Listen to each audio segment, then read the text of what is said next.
What's going on, Guardians? It's Tizzle here, and here I have a Master Lost Sector run on my Hunter of the Chamber of Starlight. I'm using Assassin's Cowl with proximity explosive knives, so I can just throw them at all the little thrall, and it is great because then I can go invis, because there's actually a decent amount of threats in this Lost Sector, in the Master version anyway. So there, I messed up, but I am using a bipod rocket, because it's good for ad clear and for taking out the overloads. And then I've been running marksman dodge a lot, so I dodge to reload, but I have gamblers on so that I can get my knife if I lose my knife, which you can see I do right here. I proc a healing grenade, and then we have 12 seconds of restoration and radiant thanks to Ember of Empyrean. And you can see I went invis there. Unfortunately, I let the unstop get away. It's best to spawn kill them, but it is what it is. I line up my Izanagi's burden shot.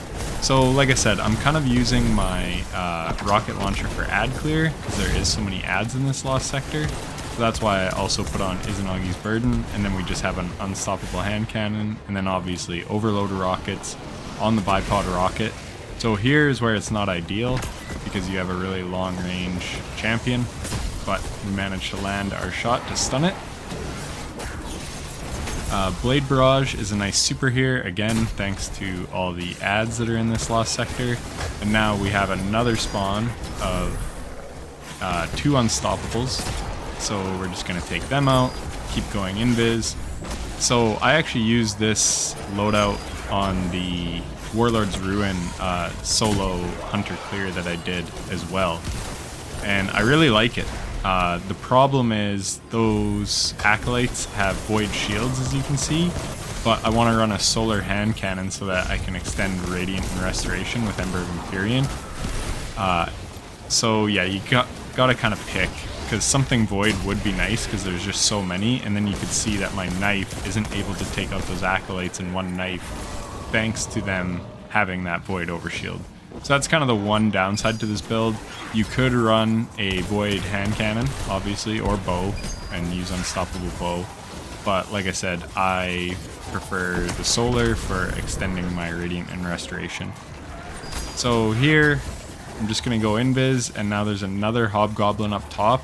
So again, this is kind of where the build falls apart, where if you had overload pulse or something, it would be much easier to stun that overload. But bipod rockets are nice because we're really just doing it to get the stun off.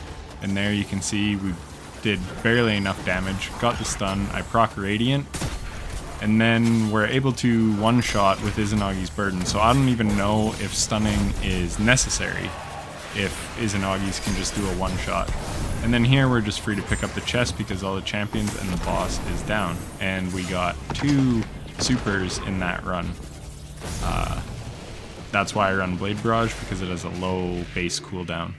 So yeah, that was the run. I wanted to get a Hunter one in because I've been doing lots of Warlock and Titan, because I just find them a little easier to speedrun Lost Sectors with. But yeah, if you like this video, then a like and subscription would be appreciated. Oh yeah, and I also had taken spec on my legendary weapons. Thanks for watching, and take care.